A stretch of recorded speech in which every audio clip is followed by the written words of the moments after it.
controls the political power and pulls economy, but pang sarili, hindi pang 50 million Filipinos na nagtaikaw. And you'll see it in their development programs. Traffic. Alam mo yung traffic, there's a principle in traffic management. We call it the principle of land use.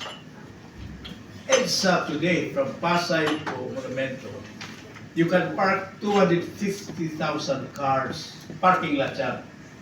So yun ang capacity ng EDSA. Alam niyo kung ilan ang dumadaan sa EDSA during peak time, in the morning and the afternoon? Double.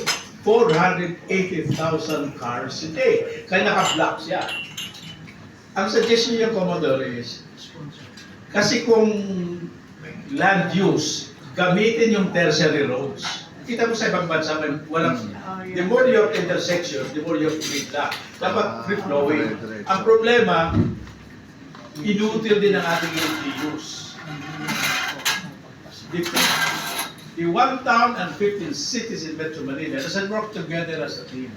May kanya-kanya siyang karya. Dapat yan, isang process lang. Ayusin yung land use, gamitin mga tertiary, one way, ikot ng ikot ka, pero hindi ginagawa. At saka, to be honest about it, yung ating tertiary roads naman, ginagamit for business. May basketball court, mayroong ito yung paggawa ng sasakyan, funeral sheds, parang wala siyang teeth. Now, kaninong dapat yan? Actually, the problem of this country comes from the leader. And the leader is the president. The president listens to the ILG, the ILG goes to the basic towns and cities. Wala tayong cohesive program. Therefore, we are not led by leaders, but we are led by politicians across the board, political dynasties. Kaya medyo mag-iingat tayo sa pagbuboto. Kaya lang hindi maalihan. Susunod natin dahan-dahan yung Commodore. It requires cut of a political party and the leaders. Salamat po, Professor Oscar, talagang well said. Sabi, ang ating kapatid from Solo Parents. Hi, sir, good morning. Thank you for the good insight. Question ko lang, opacity is very dangerous to democracy. So politicians are funded by business tycoons, and then later on, they are making projects for the benefit of those businessmen and not the marginalized sector. So, paano po ba yan? Alam mo po, political power comes from the people. Binoboto natin yung mga natin. Ang problema ng bansa natin, medyo madali ma-sway sa mga things that are material. Walang principles. Mahirap yan. Kaya wala tayong political parties that are solid. Now, sa kampanya, I've been a politician at one time. I left it because I was disgusted about it. Sa kampanya kasi, wala nang prinsipyo. Basta may t-shirt lang, may sombrero, mayroon 5,000 isang butante. In my province now, 5,000 per person and a cluster of families. Masaya. I was telling Nery Corminales, sabi sa akin, alisin lang yung PDAF, yung alaman sa mga congressmen sa kongreso. 100 million a year yan. So kung 3 years ka 300 million, pumutong ka lang ng 10%.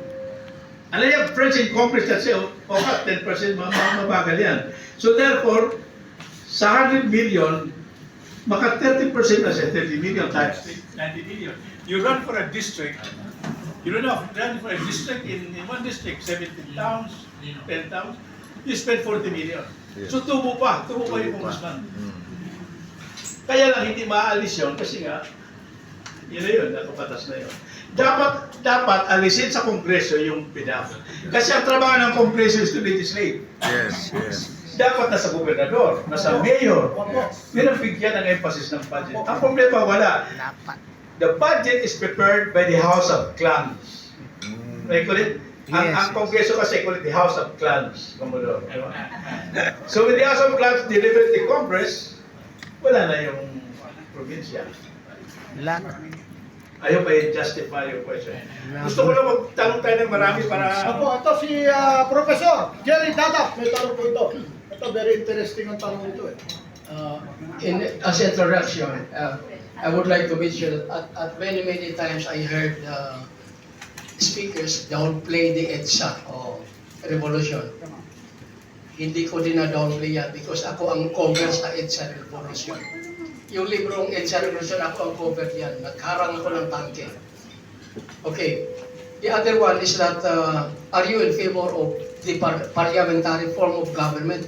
At least kaunti lang ang magdanakaw. Ayan. Kunti lang daw ang magnanakaw. Totoo ba yun? My answer to your question is a triple yes. We have to have a parliamentary form of government because a parliamentary form of government, ang agenda is done by the party, hindi by persons. Ang problema sa ating bansa, parang mistiso. Hindi ko alam kung presidential, parliamentary, dictatorship, democracy. Parliamentary form of government is the best form of government in this world. You know, kanina in the news, the Conservative Party in the UK is under pressure. Labour is coming up. Dahil nga mayroong ano. So, sir, gusto ko yung parliamentary form of government. But not with Tambalos-Los, ha? Ah? Hindi lang si Tambalos-Los ang Prime Minister. Well, ang problema din sa parliamentary form is that wala masyadong deeper understanding ng mga tao sa issues of the country. So, nasuswining kaunti. At saka hindi pwede na sa atin ngayon eh. 300 political parties ang meron tayo sa bansang ito.